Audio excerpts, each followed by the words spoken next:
사사기 강의 18번째 시간입니다. 사사기 13장 5절 그리고 16장 22절 말씀입니다. 사사기 13장 5절 16장 22절 말씀입니다. 제가 봉독하여 드리고 오늘 말씀 나누도록 하겠습니다. 보라, 네가 임신하여 아들을 낳으리니 그의 머리 위에 삭도를 대지 말라. 이 아이는 태에서 나옴으로부터 하나님께 바쳐진 나실인이 됩니다. 그가 블레셋 사람의 손에서 이스라엘을 구원하기 시작하리라 하시니 그의 머리털이 밀린 후에 다시 자라기 시작하니라. 마지막 구절만 같이 읽을까? 22절만 시작. 그의 머리털이 밀린 후에 다시 자라기 시작하니라. 아멘. 이제 우리는 마지막 사사에 이르기 시작했습니다. 좀 어떠셨습니까? 우리가 믿고 있고 우리가 알고 있었던 사사들의 이미지하고 좀 많이 다르게 사사들이 더 잔혹하고 더 폭력적이며 더 많이 타락했다는 것을 보실 수가 있을 것입니다. 이 사사시대의 이스라엘의 영적 상태가 그러했다라는 건 역시 우리가 확인할 수가 있죠. 그들의 모습은 우리가 생각했던 것처럼 구원자라고 하는 역할에 충분하고 자격이 있고 조건이 있진 않은 것처럼 보입니다. 자격과 조건이 없더라도 구원을 받을 수 있다는 놀라운 은혜인 동시에 자격과 조건을 넘어 악한 이들의 광기를 확인할 수 있는 시간이기도 했던 것 같습니다. 결국 스스로 왕이 되려고 하는 이들이었고 전쟁을 멈춘 이들이었다라는 것을 우리가 사사기의 어떠한 핵심 주제라는 것을 확인할 수도 있었죠. 이제 마지막 사사에 이르러서 우리는 그 절정을 보게 됩니다. 리더십의 부재, 전쟁을 하지 않는 이들. 우리는 삼손의 이야기를 통해서 사사시대에 이른 이스라엘의 본 모습이 무엇인지를 적나라하게 볼 수가 있을 것입니다. 사실 여러분, 삼손을 생각해보면요, 가장 논쟁이 많이 되기도 하고 가장 많이 알려진 사사이기도 해요. 왜냐하면 그 로맨스와 폭력과 권력과 그런 이야기들은 사람들을 자극시키는데 굉장히 탁월한 문학적인 내용들이기도 하고 굉장히 자극적인 매체이기도 하기 때문입니다. 이런 삼손의 이야기는 이스라엘 백성과 동일시되어진 영역들이 꽤 많이 있어요. 예를 들면 둘 모두 소명이 하나님의 부르심으로 구별된 인생이 시작된다는 것입니다. 사사도 하나님께서 부르셨고 삼손도 하나님께서 부르셨고 이스라엘 백성도 하나님께서 부르셨습니다. 그리고 구별된 인생을 명령하셨죠. 그 두 번째 공통점은 그들이 그 부르심에 맞게 살지 못한다는 것입니다. 특히 그들은 이스라엘 백성이지만 동시에 삶에선 이방인과 같이 살았고 사사인 삼손도 보면은 그가 구별된 나실인이지만 나실인처럼 살지 않는 것을 우리가 볼 수가 있죠. 그 결과로 인하여 벌어지는 고통 가운데서 하나님을 찾는다는 것도 이스라엘과 삼손의 동일시되어진 공통점 중에 하나일 것입니다.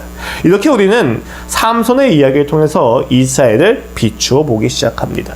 삼손에 대한 성경적 진단이 결국 이스라엘을 향한 하나님의 성경적 진단이라는 건 역시 우리가 확인할 수가 있다는 것이죠. 우리는 이것을 통해서 우리의 삶에서 반복되어진 죄의 핵심이 무엇인가에 대해서 깊이 볼 수가 있을 것입니다. 삼손과 이스라엘 백성의 죄악된 모습을 통해서 우리가 봐야만 하는 죄, 그리고 그 죄의 깊이, 그리고 그 죄의 깊이에도 결코 끝나지 않으시는, 포기하지 않으시는 하나님의 은혜에 대해서 오늘 우리가 함께 보고자 합니다. 삼손 이야기의 시작부터 볼까요? 그 처음은 시작부터 암울합니다. 1절 말씀입니다. 이스라엘 자손이 다시 여호와의 목전에 악을 행하였으므로 여호와께서 그들을 40년 동안 블레셋 사람의 손에 넘겨주시니라. 앞선 사사들이 등장했던 배경에서 이방 국가에게 항상 지배당하는 기간이 있잖아요? 그 기간 중에서 가장 긴 기간이에요. 우리가 흔히 이야기하는 가나안의 왕 야빈에게 지배당하던, 드보라의 시대죠. 드보라 바로 앞선 배경에서 야빈에게 지배당하던 그 시기가 20년이에요. 근데 오늘 삼손은 어떻습니까? 블레셋에게 40년을 지배당합니다. 여러분, 물론 항상 그렇지는 않지만 구약성경에서 40이라고 하는 숫자는 굉장히 의미심장해요. 노아의 홍수에서 비가 내리는 기간도 40일이고 모세가 시내산에서 기도했던 시간도 40일입니다. 이후에 가나안 정찰도 40일이었죠. 그로 인한 광야 생활의 징벌적 성격도 40년이라고 이야기를 합니다. 심지어 신약에서 예수님 역시도 광야에 나가서 기도하신 금식의 기간이 40일이라고도 우리가 확인할 수가 있죠.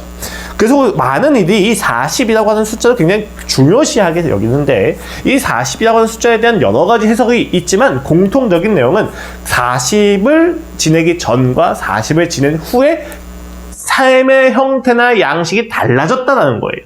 뭔가 기준이 였고 분기점이 되었다는 것이죠. 40일 전으로 인해서는 봤을 때 죄로 인한 죽음의 시간이었다면 40일 이후에는 새 생명의 시간이었다 라든지 40일 전까지는 알 수 없었던 일이 40일 이후에는 알 수 있었다든지 무언가 이것을 기점으로 해가지고 나누어지는 게 있다는 거죠. 여러분 실제로 14세기의 영국 같은 경우는 평균 수명이 40년이에요. 그리고 그 이전까지의 평균 수명은 그보다 더 낮았죠. 그러니까 이 성경에서 이 40이라고 하는 것을 우리가 봤을 때 무언가 나누는 기준이라는 것을 우리가 보자고 본다면 오늘 본문에서 1절에서 40년 동안 블레셋 사람의 손에 넘겨주셨다라는 얘기를 딱 들으면 우리가 어떤 것을 인식하기 시작하느냐, 세대가 달라지는 동안 한 세대 전체가 블레셋에게 침략을 당하고 식민지가 되어 그 안에 종속되어진 인생을 살았다는 겁니다. 한 세대가 넘는 동안 그 전통과 그 말씀과 배움과 계승이 끊어졌을 확률이 혹은 혼합되어져서 알 수 없어질 확률이 굉장히 높다는 거죠. 블레셋에게 40년 동안 지배당하는 것이 시작이다라는 것은 단순히 긴 시간 동안 침략을 당했구나가 아니라 이들의 정체성이 모호해질 정도까지 긴 시간 동안 그들이 하나님을 찾지 않았다는 것입니다. 삼손의 이야기의 가장 중요한 부분이에요. 그들이 40년 동안 지배를 당하는데요, 여호와께 부르짖지 않습니다. 왜 그렇습니까? 그들의 정체성을 이미 잃어버린 거예요. 그들이 하나님의 백성이라는 사실을, 그들이 구별된 인생으로 명령받았다는 사실을 다 잊고 블레셋과 함께 사는 것에 아무런 문제를 느끼지 않았다는 것입니다. 지금 그토록 암울한 시대가 삼손의 배경이 됩니다. 우린 이 안에서 이것을 배경으로 두고 이 암울함과 절망적인 몰락과 파멸의 상황을 두고 삼손의 탄생과 구원과 파멸의 이야기를 함께 살펴볼 수가 있습니다. 여러분, 삼손의 탄생 같은 경우는요, 이따랑 좀 달라요. 뭐 기돈 입다 이런 건 사생아에서 굉장히 자격 조건이 없는 가운데서 출생을 하게 되잖아요. 근데 삼손은 굉장히 영웅적입니다. 삼손의 시작은요, 하나님의 은혜와 계획이 분명하게 나타납니다. 다만 분명한 계획에도 불구하고 그 부모의 반응에서 우리는 영적인 타락과 몰락을 보게 됩니다. 13장 2절부터 25절까지의 이야기인데 천사가 2번 정도 나타나게 됩니다. 이 2번의 현현 속에서 우리는 이 부부가 얼마나 하나님의 구원에 관심이 없는지 볼 수가 있을 거예요. 먼저 천사는요, 3절 보면 여인에게 먼저 나타납니다. 삼손의 아버지가 마노아고 그 마노아의 아내인 여인에게 나타나서 이렇게 이야기가 진행이 됩니다. 여호와의 사자가 그 여인에게 나타나서 그에게 이르시되, 보라, 네가 본래 임신하지 못함으로 출산하지 못하였으나 이제 임신하여 아들을 낳으리니 그러므로 너는 삼가 포도주와 독주를 마시지 말며 어떤 부정한 것도 먹지 말지니라. 보라, 네가 임신하여 아들을 낳으리니 그의 머리 위에 삭도를 대지 말라. 이 아이는 태에서 나옴으로부터 하나님께 바쳐진 나실인이 됩니다. 그가 블레셋 사람의 손에서 이스라엘을 구원하기 시작하리라 하시니. 그 구별됨의 목적이 분명하죠. 천사가 나타나서 임신하지 못한 이에게 임신을 약속하면서 그 목적을 이야기해 줍니다. 그 목적에 따라서 이가 나실인이 되어야만 한다는 사실을 이야기해 주죠. 그 목적이 무엇입니까? 이 삼손이 나실인이 되어야만 하는 이유는 단 한 가지예요. 블레셋으로부터 구원을 하시기 위함이다라고 천사가 밝혀요. 이때 여인은요, 바로 남편 마노아에게 달려서 이러한 내용을 이야기하는데 조금 이상합니다. 6절 이하예요. 이에 그 여인이 가서 그의 남편에게 말하여 이르되, 하나님의 사람이 내게 오셨는데 그의 모습이 하나님의 사자의 용모 같아서 심히 두려움으로 어디서 왔는지 내가 묻지 못하였고 그도 자기 이름을 내게 이르지 아니하였으며 그가 내게 이르기를, 보라, 네가 임신하여 아들을 낳으리니 이제 포도주와 독주를 마시지 말며 어떤 부정한 것도 먹지 말라. 이 아이는 태에서부터 그가 죽는 날까지 하나님께 바쳐진 나실인이 됩니다 하더이다 하니라. 무슨 내용이 빠졌습니까? 천사에게 들은 내용을 가지고 여인이 남편한테 이야기해요. 근데 무슨 내용이 빠졌어요? 임신과 출산에 대한 기쁜 소식은 나누는데 왜 임신을 시키고 왜 출산을 시키는지, 왜 나신으로 구별시켰는지에 대한 내용은 뺐어요. 그 목적이 무엇이라고 이야기했습니까? 앞에서 블레셋인들의 손으로부터 구원하기 위함이라고 이야기했는데 여인은 그것을 전하지 않습니다. 여인의 관심은 오로지 자신이 임신하지 못한 몸이었는데 임신을 할 수 있게 되었다는 것입니다. 그래서 자신이 그런 은혜를 받았기 때문에 나신이 해야만 하는 일이 무엇이냐? 포도주와 독주를 마시지 말고 이 아이에게 삭도를 대지 않는 것이 그 여인에게 주어진 의무예요. 복음이 임했고 그 복음으로 인해서 자신이 해야 될 의무를 알았습니다. 그러나 그 모든 의무의 목적은 상실한 상태예요. 어느 누구의 상태입니까? 이스라엘 백성의 상태죠. 자신들이 출애굽을 했다는 것을 압니다. 그 복음을 달아서 그 복음에 의해서 주어진 명령인 율법을 지켜왔습니다. 근데 그 율법을 왜 지켜야 되는지 몰라서 자신들이 출애굽 받은 사실만 기억하고 율법을 받은 사실만 기억합니다. 이 율법을 통해서 이 구원을 통해서 하나님을 사랑해야 된다는 사실 모두 간과하고 타락합니다. 그게 지금 이스라엘 백성의 현 상태예요. 아내가, 그 여인이 그것을 정확히 이야기하는 거죠. 임신과 출산은 이야기하지만 그로 인해서 자신이 해야 할 의무는 이야기하지만 구원은 관심이 없습니다. 왜요? 자신이 구원받아야만 하는 상태인 것을 알지 못하기 때문일 것입니다. 더 나아가 봅시다. 남편인 마노아는 그 이야기를 듣고 자신이 해야 될 것을 다시 알게 해달라고 천사를 불러서 기도합니다. 천사가 나타나자 마노아가 기도했음에도 불구하고 마노아한테 나타나지 않고 여인에게 다시 나타나요. 이번에 여인은 그 마노아를 데리고 오고 천사와 다시 이야기가 반복되기 시작합니다. 마노아는 하나님의 사자인 천사에게 여러 가지 실수를 합니다. 하나님이 아니라 천사한테 제사를 드리고자 했다는 등, 혹은 그가 하나님의 사자인데 하나님의 사람이다, 선지자 정도다 라고 오해를 하는 등의 실수가 나타나기 시작합니다. 그리고 마지막에는요, 어디까지 갑니까? 마노아가 천사의 이름을 묻죠. 이름을 왜 물어볼까요? 내 아들이 이토록 영험한 선지자로부터 보증을 받았던 놀라운 사람이다라는 것을 자랑하기 위함이다라고 봅니다. 자신의 자랑을 위하여 천사의 이름을 묻자 그 천사가 나는 기묘자다라고 이야기를 해버려요. 굉장히 많은 함의가 있는데 우리한테 지금 오늘 중요한 부분은 너는 그 이름을 알 수 있는 자격이 없다라고 생각하시면 됩니다. 나의 이름을 아는 것이 너에게 무슨 소용이냐라고 이야기를 하는 거죠.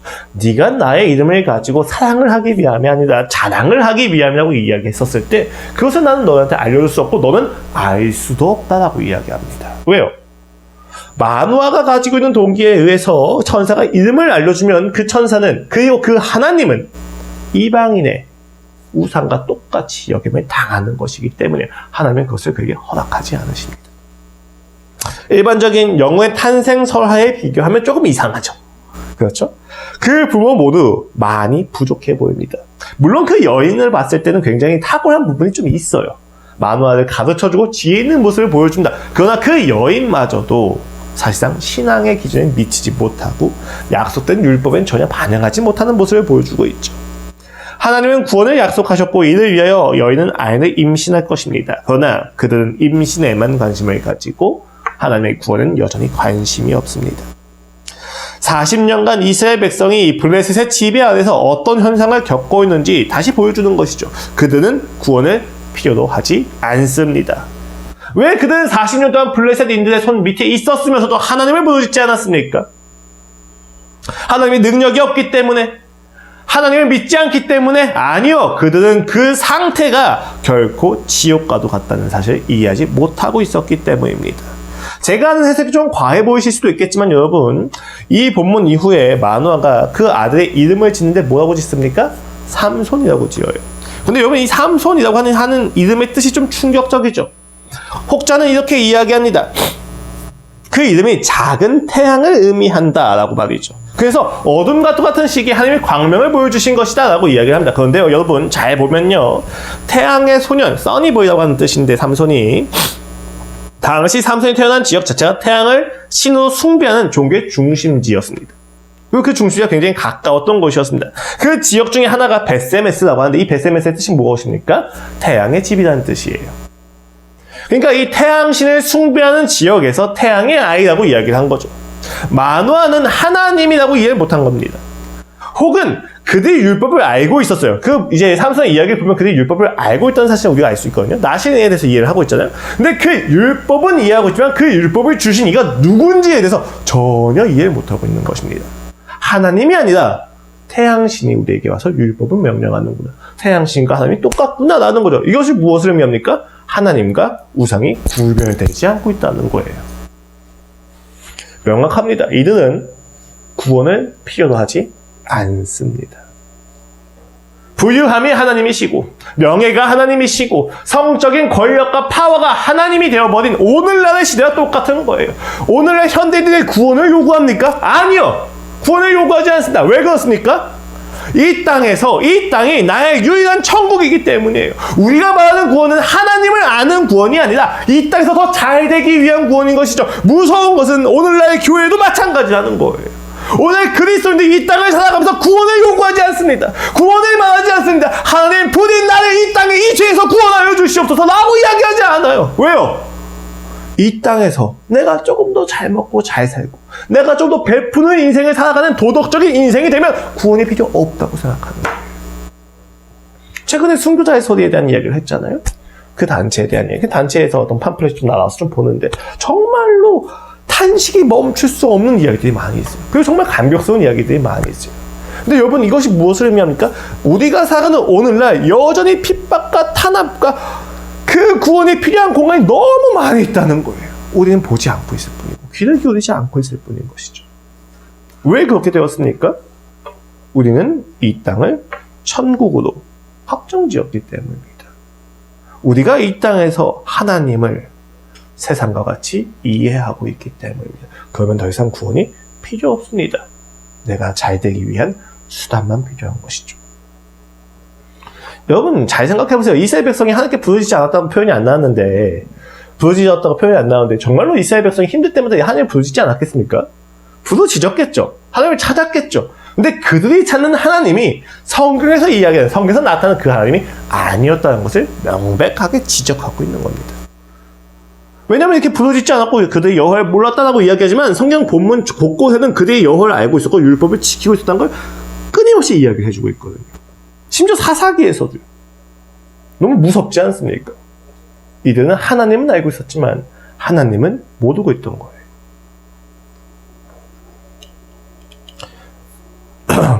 우리는 어떻습니까? 여러분 구원이 필요하십니까? 어떤 구원이 필요하십니까? 제가 아까 앞서서 저희 교회 형제의 어떤 안타까운 사정을 이야기했는데 구원이 필요하죠. 그런 이야기 이렇게 듣다 보면은 진짜 끝이 없는 압박과 절망될 속에서 진짜 뭐 어떻게 해주고 싶은데 해줄 수도 없고 그렇죠? 저도 이제 더 이상 뭐 빚쟁이에서 뭐 해줄 수가 없어요. 그렇죠? 그런 상황 속에서 그에게 돈을 주는 것이 구원인가? 라는 생각을 하게 됩니다. 그것을 해주지 못하는 무력감에 몸부림치기도 했습니다. 그러나 여러분 그럼에도 불구하고 그에게 진짜 필요한 구원은 그것이 아니다라고 우리는 확신해야만 합니다. 그에게 필요한 것은 예수님이고 그 예수님을 전하기 위해서 필요한 수단과 방법에는 돈이 들어갈 수 있었겠지만 그 자체가 구원이 될 수 없는 우리 분명히 이해하고 있어야만 한다는 것입니다. 우리는 삼손의 부모와 같이 약속의 성취가 아니라 소원의 성취를 원하고 있는 것은 아닙니까?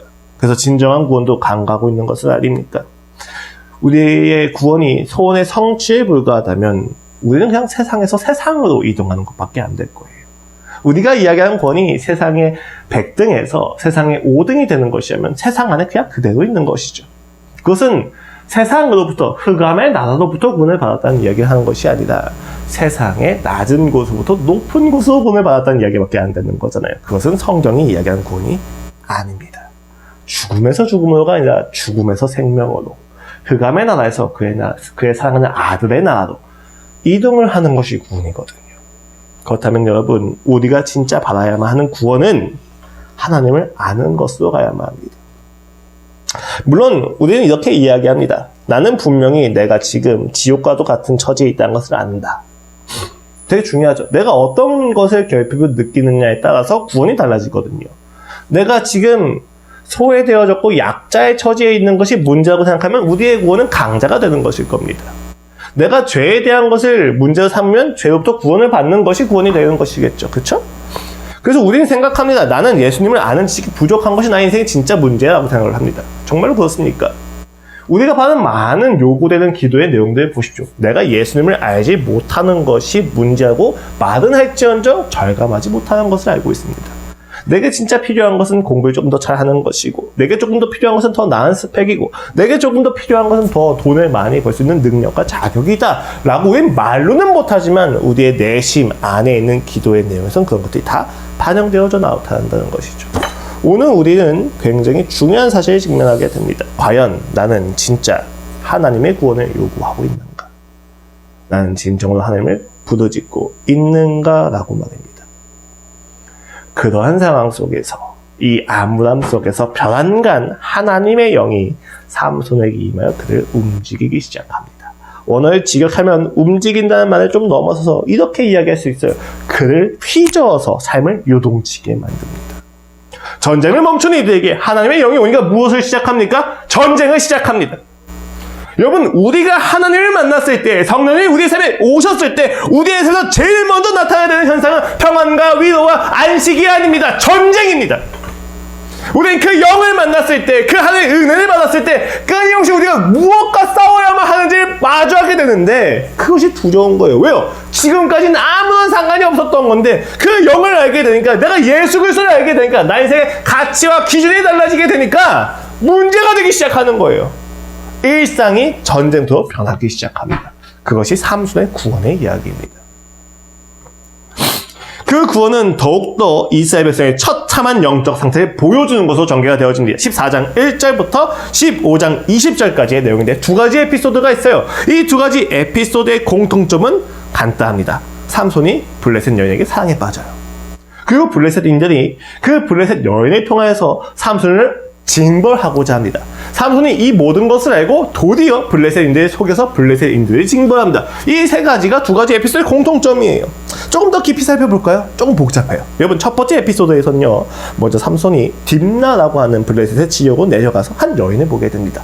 사랑에 빠지죠. 삼손의 부모는 반대합니다. 그런데 삼손은 관철시킵니다. 그리고 그 부모를 데리고 그 여인을 보기 위해서 딥나로 내려가기 시작합니다. 내려가는 길에서 사자를 만나서 사자에 찢어 죽여요. 그리고 나서 딥나에서 그 여인을 만나고 돌아오는 길에 그 사자의 배 안에, 찢어 죽였던 그 사자의 시체 안에 벌과 벌꿀이 있는 것을 보게 됩니다. 그 벌꿀을 빼다가 자기가 먹고 부모에게 가져가서 그 부모와 함께 나누어 먹죠. 그리고 나서 결혼잔치가 시작이 돼요. 블레셋의 문화에서는 결혼을 하면 잔치를 한다고 합니다. 그때 30명 정도 되는 블레셋의 청년들이 몰려와요. 삼손과 기싸움을 하는 가운데 삼손이 수수께끼를 냅니다. 그 사자에 대한 수수께끼를 내요. 그 사자에 대한 수수께끼를 내니까 블레셋 청년들이 이해를 못하잖아요. 알 수가 없잖아요. 그래가지고 블레셋 청년들이 삼손과 결혼할 블레셋 여인을 끊임없이 괴롭혀서 답을 알아내려고 합니다. 결국 그 블레셋 여인이 삼손을 통해서 알게 된 답을 청년들한테 전해요. 그리고 청년들이 다음날 3일 후에 와가지고 우리가 이 답을 이렇게 알게 되었다라고 하고 이야기 딱 합니다. 삼손이 그 모든 것을 알고 있었기 때문에 너희가 내 암소를 괴롭혔구나라는 것을 알면 이제 언급을 하면서 블레셋인들에게 약속했던 보상을 줍니다. 근데 그 보상을 어떻게 줘요? 내가 가지고 있는 것을 주지 않아요. 블레셋 마을에 가서 약탈을 해가지고 블레셋인들에게 줍니다. 이게 첫 번째 에피소드의 이야기예요. 이해할 수 없는 되게 복잡한 이야기죠. 선과 악이 없습니다, 여러분. 되게 중요한, 자, 좀 넘어갈게요. 이따가 더 깊이 얘기 드리고. 두 번째 에피소드는 어떻게 전개돼요? 그렇게 되니까 그 장인이 여인을 다른 블레셋 청년에게 넘겨줍니다. 왜요? 삼손과 블레셋이 화벽될 수 없는 관계라고 본 거거든요. 그때 삼손이 다시 와가지고 여인을 찾는데 없으니까 장인은 동생을 준다고 이야기합니다. 근데 그걸 받지 않고 삼손이 화가 나서 여우를 꼬리에 다 묶어다가 불을 붙여가지고 그 블레셋의 농경지에 다 불태워버립니다. 그러자 화가 난 블레셋인들이 와서 장인의 집안을 와서 블레셋인들이 삼손은 못 건드리니까 장인의 집에 와서 다 불태워 다 죽여요. 그 여인과 장인까지. 그것을 알게 된 삼손이 명분을 얻고 블레셋인들에게 전쟁을 걸어서 다 무찌르게 됩니다. 놀라운 사실은요, 이때 블레셋이 격분하여 유다로 쳐들어옵니다. 진을 치죠. 1000명의 블레셋 군인입니다. 이때 모인 수가 1000명인데 유다인들이 두려움에 떨기 시작하죠. 3000이 되는 유다의 청년들이 삼손을 찾아가서 삼손을 묶고 1000명의 블레셋인들에게 바칩니다. 되게 재밌지 않습니까? 1000명이 몰려오니까 3000명이 삼손을 잡으러 가서 블레셋인들에게 삼손을 넘겨줘요. 3000이 되는 유다인들이 이스라엘 백성들이 삼손을 잡지 않고 그 블레셋 1000명과 맞설 싸울 생각은 애초에 하지 않습니다. 삼손을 붙잡고 넘겨주죠. 그리고 삼손은 순순히 잡혀줍니다. 그리고 나서 블레셋 1000을 나귀의 턱뼈 다 잡아 죽여버립니다. 놀랍고 이해할 수 없는 이야기죠. 여러분, 하나님의 구원 역사가 조금 지저분해 보이지 않습니까? 뭐 이토록 복잡한, 간교한 전략이 필요한지, 이렇게 복잡하고 지저분한 과정이 필요한지 우리가 이해할 수 없는 거죠. 이러한 이야기에 대해서 성경은 이렇게 이야기합니다. 15장 4절이에요. 그때 블레셋 사람이 이스라엘을 다스린 까닭에 삼손이 틈을 타서 블레셋 사람을 치려 함이었으나 그의 부모는 이 일이 여호와께로부터 나온 것인 줄을 알지 못하였더라. 삼손이 의도적으로 했다는 것이죠. 우리가 쉽게 이해할 수 없는 이야기들이긴 합니다. 그러나 삼손의 입장에서는 그 블레셋을 쳐야만 한다는 사실을 알고 있었다고 저자는 평가하고 있는 거죠. 그래서 이 지저분한 과정을 필요로 했다고 이야기합니다. 여러분, 이 지저분한 과정이 왜 필요했을까요? 원래 사사는요, 그 이방 민족에게 지배를 당하고 있으면 이스라엘 백성을 일깨워서 쳐들어가서 전쟁을 하자라고 이야기하잖아요. 근데 여러분, 삼손의 에피소드의 중요한 점이 뭐냐면 계속 혼자 싸워요. 이스라엘 백성은 같이 싸우지 않습니다. 이스라엘 백성은 도리어 블레셋의 편에서 삼손을 압박하고 핍박하는 수단으로서만 나오고 있어요. 이상하지 않습니까? 왜 이 지저분한 과정이 필요했느냐? 이때는 그 싸움 자체가 동의가 되지 않은 현실이었기 때문이에요. 무섭지 않습니까? 여러분, 오늘날 우리가 낮은 자들한테 가서 사랑을 베풀려고 합니다. 그럼 세상 사람들이 박수를 막 쳐줍니까? 그렇지 않을걸요? 박수 치는 이들도 있지만 어떤 이들도 있습니까? 현실을 생각해라 라고 하는 이들도 있죠. 근데 여러분, 진짜 무서운 건요, 제가 최근에 사회에 나서 일을 하면서 더 깨닫는 것이지만 불신자들은 생각보다 관심이 없어요. 그런데 교회에서 난리가 납니다. 제가 낮은 곳을 가서 학교 밖 청소년들하고 함께 어울리기 시작합니다. 그러면 세상에 있는 사람들이 으유 저 머저리 어디서거니 이렇게 욕을 하느냐? 아니요, 세상 사람들은 오히려 좋게 봐요. 저희 학원 원장님 같은 경우도 어떻게 이야기합니까? 진짜 필요한 친구가 있으면 얘기해달라고, 자기가 후원을 하고 싶다 이렇게까지 이야기를 하잖아요. 근데 교회에서는 뭐라고 이야기합니까? 저들에게 그렇게 복음을 쏟아봤자 소용이 없다. 그래서 뭐라고 이야기합니까? 저들이 우리의 교회를 어지럽히고 더럽힐까 걱정한다 라고 이야기하지 않습니까? 오히려 우리가 그리스의 상을 따라 살아가려고 할 때 설득을 해야 될 대상이 세상이 아니라 교회가 되어버린 거예요. 지금 삼손이 그런 상황에 있는 거예요. 이렇게 지저분한 과정이 왜 필요하냐? 여러 가지가 있습니다. 그러나 지금 우리가 제일 먼저 볼 중요한 부분은요, 삼손과 이스라엘 백성 사이에서 이스라엘 백성이 하나님과 너무 상관이 없었기 때문에 삼손의 구원 사역 자체가 이해될 수 없다는 것입니다. 우리가 때로는 그런 상황을 보게 되죠. 하나님을 따라 살아가려고 하는데 하나님을 믿는 사람들이 방해를 하는, 교회됨을 실천하려고 하는데 교회가 방해를 하는 상황을 마주하게 됩니다. 굉장히 조심스러운 표현이에요. 그러나 실제로 있습니다. 우리가 얼마나 하나님을 떠난 것입니까? 우리가 얼마나 하나님과 상관없이 살기 시작한 것입니까? 우리는 이 사사기의 내러티브를 보면서 굉장한 경종을 느껴야만 합니다. 하나님의 구원이 이해할 수 없는 시점이 온 거죠. 심지어 여러분, 사실 성경의 율법을 봤었을 때도 삼손이 이해할 수 없는 행동을 하는 게 사실이에요. 왜요? 나실인이잖아요. 민수기에 보면요, 6장 1절에서 8절을 보시면요, 나실은 3가지를 지켜야 돼요. 술을 마시면 안 되고, 그리고 머리를 깎으면 안 되죠. 그리고 시체에 손을 대면 안 됩니다. 근데 지금 삼손의 구원 내러티브에서 2가지가 다 어겨져요. 결혼 잔치를 하죠. 결혼 잔치를 했을 때 고대 근처에서 술은 빠질 수가 없습니다. 두 번째는요, 그가 사자의 몸에서 벌꿀을 꺼내죠. 시체에 손을 댔다는 이야기입니다. 저자는 이 2가지를 명확하게 언급을 하고 있어요. 이미 삼손은 2가지를 어긴 자입니다. 일단 애초에 나실이면 결혼을 못해요, 여러분. 나실인에서 부족한 판인 거죠. 그러니까 성경의 율법을 알고 있는 사람이 봐도 이 사람은 구원자가 되면 안 되는 거예요. 나실인이 아니거든요. 근데 하나님이 다 허락을 해줍니다. 3가지 율법이 있는데 그 3가지 중에 2가지를 지키지 않았어요. 그런데도 불구하고 하나님이 다 허락을 해주십니다. 그리고 구원을 이루십니다. 그들이 생각하고 있는 율법에 제한된 하나님보다 더 크고 더 높으신 하나님의 구원 사역이 있는 거죠. 그래서 때로는 우리가 이해할 수 없는 구원이 있는 것입니다. 여러분, 그래서 우리는 항상 열어놔야 돼요. 하나님의 주권이 어디까지 가시는지에 대해서, 그 본질이 무엇인지에 대해서, 그들의 피상적인 표면만 보고 판단할 때 항상 조심해야만 합니다. 교회 내에서 목회자를 비난하는 일에 있어서도 여러분, 저도 굉장히 많은 비판적 사고방식을 하지만 조심해야만 합니다. 나타나고 알려진 것과는 다른 이야기들이 있을 수 있어요.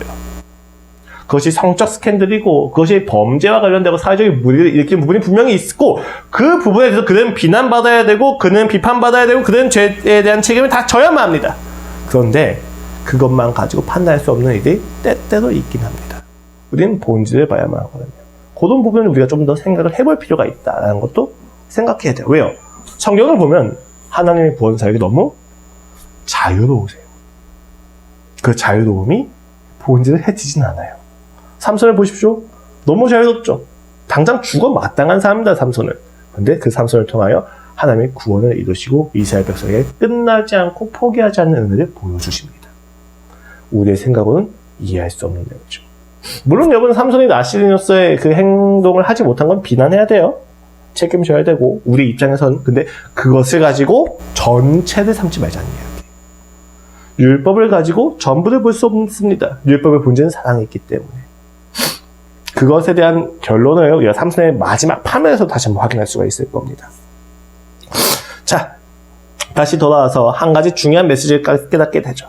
하나님은 하나님의 방식으로 일하십니다. 하나님은 우리의 생각과 우리의 방식으로 일하시는 게 아니라 하나님의 생각과 하나님의 방식으로 일하십니다. 그래서 부족함과 악한 것을 넘어서도 일하시는 분이 하나님이십니다. 삼손도 사용하셨더라면 이스라엘 백성도 그는 사용하실 수 있습니다.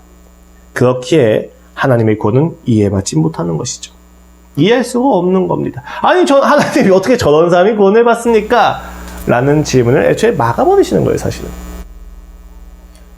결코 구원받을 수 없는 이들이 구원을 받는 것을 보여주시면서 하나님은 그 구원의 깊이와 넓이를 계속 보여주십니다. 우리는 이것을 삼손의 구원 내로트에서 확인할 수가 있어요. 삼손이 구원을 설득하고 명분을 가지고 있어야만 그나마 이해할 수 있었던 그 영적인 피폐한 상황 속에서 하나님이 구원을 이루시는 것을 보면 우리는 삼손을 사용하신 하나님이 이스라엘도 포기하지 않으신다는 것을 명확하게 알 수가 있습니다. 그럼 이제 우리가 삼손의 파멸에 대한 이야기 좀 더 갈 필요가 있죠. 여기까지는 이해가 됩니다. 근데 이방인이 지배적인 시대에서 삼손의 이야기는 결코 해피엔딩이 아닙니다. 사사였으나 그의 통치 기간은 평안과 결부되지 않습니다. 16장의 1절입니다. 삼손이 가사에 가서 거기 한 기생을 보고 그에게로 들어갔더니 구원의 이야기가 끝났는데도 불구하고 삼손의 이야기가 이어지기 시작하죠. 여기 가사라고 하는 지역은 그가 있었던 지역에서 블레셋을 건너 블레셋 끝에 있는 지역이에요. 적진의 진영을 가로질러 가야만 하는 리스크가 있는데 삼손은 개의치 않습니다. 여인은 취했죠. 블레셋인들이 그를 죽이려고 합니다. 거자 도리어 그는 그 가사 지역의 문짝과 기둥을 빗장째로 뽑아서 헤브에게 던지려다가 조롱을 할 정도입니다. 힘이 가장 강하고 능력이 출중한 사사였던 것이죠. 그러나 이건 역시도 혼자 가서 혼자 해치웁니다. 그 이후 또 삼손은 소래골짜기에 들릴라를 만나면서 사랑에 빠집니다. 블레셋의 방백들, 리더들이죠. 5명의 리더들이 몰려서 들릴라에게 힘의 비밀이 무엇인지 조사하게 시킵니다. 이때 그들이 약속한 보상이 은 5,500개라고 이야기를 하는데 당시의 노동이 1년 동안 하면 15세겔을 받았다고 하는 사실을 고려하면 엄청난 양이죠. 그 어마어마한 금액에 들릴라는 사랑이 아니라 비즈니스로 삼손을 속이기 시작합니다. 그런데 실패해요. 3번을 물어보지만 3번을 간청하지만 삼손이 3번의 다른 대답을 이야기해 줍니다. 그러나 결국 삼손이 그녀의 간청에 넘어가 진실을 말하게 되죠. 우린 다 이 이야기를 알고 있습니다. 그 결과가 무엇입니까? 17절입니다.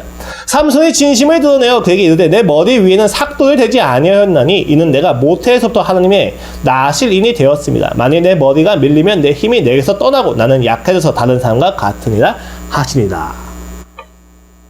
블레셋인들이 알고 그를 잡아다가 조롱거리로 만들어버립니다. 19절 이하입니다. 들릴라가 삼손에게 자기 무릎을 베고 자기하고 사람을 불러 그의 머리털 7가닥을 밀고 괴롭게 하여 본즉 그의 힘이 없어졌더라.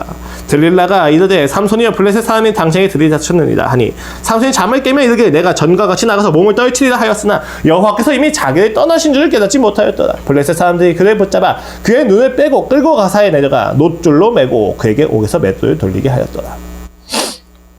이 묘사 속에서 우리는 한 민족을 떠올리게 되죠. 40년간 블레셋의 지배 아래에 놓이면서도 정체성을 잃었었던, 그리고 그 조롱거리가 된 것을 당연하게 여기는 이스라엘 백성입니다. 출애굽, 애굽에 노예되면서 구원을 받았으나 여전히 노예로 살아가고 있는 이스라엘 백성을 보게 됩니다. 삼손의 파멸은 곧 이스라엘 백성의 파멸을 보여준다. 왜 그렇습니까? 왜 그렇게 느껴지죠? 여러분 잘 생각을 해보세요. 우리가 계속 극화된 이야기를 접하다 보니까 삼손이 힘을 잃은 게 머리카락이 잘렸기 때문이라고 생각해요. 머리카락에 어떤 신비적인 힘이 있어서 그가 신비적인 힘을 잃은 게 아닙니다. 낫을 인후서 지켜야 될 마지막 조건을 그가 잃었기 때문에 하나님의 임재가 떠난 것이죠. 여러분, 그 머리카락이라는 게 삼손의 내어트에서 왜 중요하느냐? 그가 나신의 세 가지 조건 중에 두 가지를 어겼습니다. 그는 나신이 될 수 없는 존재임에도 불구하고 하나님이 수용을 해주시죠. 근데 그 마지막 하나를 어겼을 때 하나님 그 마음의 중심까지 거두어 가십니다. 이것은 삼손을 버리신 게 아니에요. 삼손에 대한 하나님의 기준이 그 선을 넘은 거죠. 그렇기 때문에 하나님이 그를 떠나십니다. 우리 신자의 인생에서도 하나님이 허용이 있는 반면에 심판이 있을 때가 있습니다.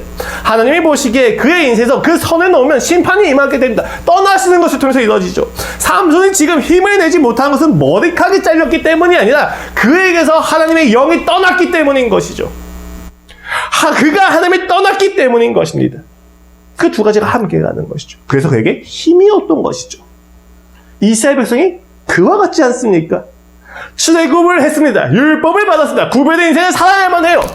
하나님 굉장히 많은 죄악들을 다 허용해 주셨습니다. 그들을 끝까지 붙잡아 주셨습니다. 그런데 그들이 이제는 그 하나님을 잊고 이방의 우상과 하나님을 동등하게 여겨 거기까지 못 나가시는 거예요. 왜요? 하나님이 이방의 우상과 동등하게 되면 하나님이 침해를 받잖아요. 더 나아가서는 그 이스라엘 백성의 진정한 구원을 줄 수가 없잖아요. 그 질서에서 벗어난 게 구원인데 그들이 하나님 그 질서를 데리고 왔단 말이에요. 받아줄 수가 없는 거예요. 그러니까 그들을 떠나십니다. 그 결과가 지금 오늘날의 결과인 거죠. 왜 하나님이 그 머리카락 하나에 떠나셨느냐? 아니요. 그 머리카락이 잘리는 것을 여인을 향한 사랑보다 더 가볍게 여긴 삼손의 인생을 보시면서 하나님이 함께 하시는 것이 이와 같이 함께 하는 거라면 그에게 덕이 되지 않고 은혜가 되지 않는다는 걸 아셨기 때문에 떠나시는 겁니다. 떠나시는 것을 통해서도 부르시고 계시는 거예요. 그래서 오늘 본문은 어떻게 이야기가 되어집니까? 22절에 그의 머리털이 밀린 후에 다시 자라기 시작하니라. 버리셔야 되잖아요. 버리지 않으십니다. 다시 자라기 시작하죠. 여러분, 여기서 우리는 굉장히 놀라운 것을 깨닫게 돼요. 삼손이 이렇게 머리가 다시 자라서 어떻게 됩니까? 나중에 블레셋의 연회잔치에 가서 두 기둥에서 손을 묶였을 때 다시 한번 힘을 달라고 해서 자살을 해버리죠. 우리는 이것을 영적인 거라고 생각하지만 저는 견해가 좀 다릅니다. 그때 그곳에서 그는 회개했어야만 합니다. 그 조롱거리 안에서 그는 하나님께 돌이켰어야만 합니다. 그러나 삼손의 자존심이, 삼손이 가지고 있는 그 율법이 그것을 용납하지 못했을 뿐입니다. 하나님의 은혜를 자기 마음대로 사용하고 있는 것이 삼손의 결국이지 않습니까? 하나님의 은혜가 임했으면 은혜에 맞게 살아야 돼. 그 은혜를 자신의 생각대로 블레셋을 멸하는 것에 맞추어서 쓴 것뿐입니다. 하나님과의 관계가 회복되는 것이 아니라 그 하나님의 관계를 가지고 마지막으로 복수를 위하여 사용하였다는 것은 여러분, 구원을 복수로 폄하시켰다는 것입니다. 이게 현재 이스라엘 백성의 상태와 같다고 이야기하는 거죠. 여러분, 당시에 이 사사의 이야기를 읽고 듣는 이스라엘 백성을 생각을 해보십시오. 그들의 입장에서는 이방 민족을 죽이는 것이 하나님의 나라가 된 겁니다. 이방 민족을 쳐 죽이는 것이 하나님의 나라가 아니에요. 하나님의 나라는 하나님의 사랑하는 나라이고 하나님의 사랑함으로써 그 땅에 정의와 공의가 펼쳐지는 나라입니다. 근데 그들은 하나님은 있고 이방 민족에 대한 복수심만 남았습니다. 유대인들의 선민의식이죠. 삼손과 동일합니다. 조롱거리가 되었으면 조롱을 감내하고 하나님을 찾아야 되는데 그 조롱 가운데 복수심으로 하나님의 구원을 변질시켜버리는 것이 삼손의 이야기라는 것입니다. 무서운 이야기죠. 우리는 이 사실을 잊으면 안 됩니다. 우리는 하나님의 구원을 무엇으로 변질시켰습니까? 우리는 하나님의 구원을 무엇으로 왜곡시켰습니까? 주여, 저들이 심판을 받는 것이 구원입니다. 주여, 이 땅에 교회가 커지는 것이 구원입니다. 주여 이 땅에서 우리가 높아지는 것이 구원입니다. 이번 연휴 때도 저희 어머니가 얘기하셨죠. 내가 남들의 손에 돈을 빌리며 살진 않아야 되지 않겠니? 그리스도인인데 라고 이야기하는 것이 우리가 이야기하는 구원입니까? 돈을 꾸더라도 그 안에서 하나님을 믿고 하나님을 사랑하며 그 자를 건지고 감내하며 자신에게 보내신 한 영혼들에게 돈이 아니라 하나님의 은혜를 전하는 것이 우리의 구원이지 않습니까? 그런데 우리는 어느샌가 구원을 변질시켰습니다.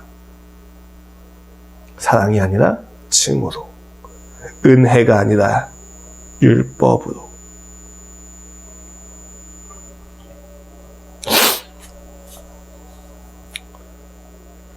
삼손의 이야기는 이렇게 마무리가 됩니다. 그러나 여러분, 우리가 기억해야 될 것은 이스라엘 백성이 삼손이 그렇게도 타락했구나가 아니에요. 머리가 그래도 다시 자라기 시작했다는 것입니다. 하나님은요, 저희를 그래서 사랑을 하신 게 아니라 그럼에도 불구하고 사랑을 하신 거죠. 그렇죠? 오늘 그 이야기가 여러분의 일주일에 깊이 남기를 바랍니다. 그분은 끝까지 함께 하십니다. 끝인 것처럼, 바닥인 것처럼 보이지만 그 끝과 바닥을 감수하면서 은혜를 베푸십니다. 무엇이 죄입니까? 그분의 오래 참으심과 그분의 다시 시작하심을 외면하고 조롱하며 변질시킨 것이 우리의 죄라는 것입니다. 구원을 이용하고 구원을 실패로 받아들이며 구원의 수단을 적에게 내어주어 전쟁을 포기하거나 복수하는 것이 우리의 죄인 것입니다. 그 죄에서 돌이키셔야만 합니다. 하나님의 의도는 복수가 아닙니다. 그것은 하나님께서 하시겠죠. 하나님의 의도는 은혜입니다. 그렇죠. 제가 때때로 여러분에게 선별적인 순종은 불순종과도 같다라고 이야기를 종종 하죠. 그런 점에서 보면은 오늘 본문이 조금 생소할 수도 있습니다. 최소한의 순종이라도 하나님께서 순종을 받아주시는 모습이 보이기 때문이기도 하죠. 근데 여러분, 사실 간단한 이야기예요. 최대한의 진정성과 순종마저도 하나님께 온전할 수 없기 때문에 같은 논리도 최소한의 순종이라고 해서 하나님께 버림받는 이유가 될 수 없다는 사실을 확인할 뿐입니다. 하나님은요, 우리를 그 약속으로 인하여, 그 성품으로 인하여 사랑을 하시는 거지 우리의 자격과 조건 때문에 사랑한 게 아닙니다. 여러분, 왜 계속 우리의 구원이 변질됩니까? 우리가 자격과 조건으로 하나님께 나아가기 때문입니다. 그렇게 하나님을 이용하기 때문입니다. 그것을 멈추고 돌아오라는 이야기죠. 삼손이 나실인의 조건을 지켰기 때문에 구원자가 된 게 아니라 하나님이 구원을 주시고 나실인의 의무를 통하여 그와의 관계를 도모하셨기 때문에 구원자가 된 겁니다. 율법은 수단이지 목적일 수 없다는 것입니다. 우리 대부분은 삼손 이야기에 대한 숨겨진 불신과 이해할 수 없는 그분의 수용을 보면서 회의감에 빠집니다. 때때로는 막 사도 되는가? 라는 의문을 품을 수도 있고 그렇게 살려고 하기도 하죠. 아니 뭐 이렇게까지 가는데 다시 살기 시작하면 뭐 나도 막 살아도 되지. 그렇죠? 그러나 삼손의 이야기를 통해서 저자가 말하는 가장 핵심적인 것은 막 살아라는 것이 아니라 포기하지 않고 붙잡고 계신 하나님의 사랑입니다. 우리는 때도 고민합니다. 그는 과연 어디까지 나를 사랑하실까? 확인하는 방법은 딱 한 가지죠. 어리광을 부리고 도망가고 상처를 주는 겁니다. 어디까지의 범위를 스스로 확인해보고자 하는 거죠. 그렇기 때문에 예수님은 부정할 수 없는 증거를 주십니다. 여기 이 증거는요, 이 사랑의 증거는 전능과 능력에 대한 이야기가 아니에요. 상처와 아픔과 연약함의 이야기입니다. 요한복음 17장 정도죠. 18장 27절 보시면요, 도마에게 이르시되 너의 손가락을 이니 내밀어 내 손을 보고 너의 손을 내밀어 내 옆구리에 넣어보라. 그리하여 믿음 없는 자가 되지 말고 믿는 자가 되라 라고 이야기하십니다. 예수님이 도마를 설득하시는 방식은 상처를 보여주고 만지게 하는 것이었죠. 우리는 이것을 가지고 도마를 비난하지만 우리는 대부분 도마와 같습니다. 예수님의 끝없는 포기하지 않는 사랑을 우리는 무엇으로 확인합니까? 십자가 위에서 당하신 그분의 못질과 아픔과 찔린 창자국을 보고 만지는 것은 그분의 약하심과 그분의 부족하심과 그분의 실패하심과 그분의 패배의 증거를 통하여 우리는 사랑을 보게 됩니다. 이미 질서가 뒤바뀐 거죠. 세상은 그것을 조롱하지만 우린 그것을 찬양합니다. 그래야 우리의 몸에 예수 그리스도의 흔적이 남기를 소망하는 것이죠. 여러분, 다시 자라기 시작하는 그 은혜를 확인하고 싶으시다면 얼른 십자가로 가십시오. 십자가로 가셔서 어디까지 예수님이 나를 참아주고 어디까지 나를 위하여 고난을 감수하셨는지 보십시오. 전능이 아니라 그 포기하심과 비우심과 그 처절하심이 우리에겐 사랑의 증거로 남겨져 있습니다. 이것을 잊으신다면 우린 또다시 구원을 변질시킬 겁니다. 우리에게 있어서의 사랑의 증거는 승리고 부유함이고 높아짐만이 될 수가 있는 거죠. 그러나 여러분, 진짜 사랑은 부유함과 전능이 없을 때에도 지속되어져야만 합니다. 변하지 않아야만 하는 것이죠. 예수님은 그 사랑을 우리에게 보여주셨습니다. 그 은혜를 붙잡으십시오. 하나님의 은혜와 구원마저도 변질시키는 우리의 죄성에 대해서 돌이키십시오. 그리고 그 사랑을 누리시기를 소망합니다. 구원을 격렬하게 거부하는 이들에게도 하나님은 은혜를 흘려보내주십니다. 그 은혜와 사랑이 이번 한 주 여러분을 더욱더 깊은 은혜로 이끌어가기를 기도하겠습니다. 함께 기도하고 오늘 예배를 마치겠습니다. 하나님 아버지 감사합니다. 우리의 인생이 쉽지 않습니다. 주님, 우리의 인생 속에서 주님의 은혜와 구원이 끊임없이 변질되어지고 있기도 합니다. 우리를 용서하여 주시옵소서.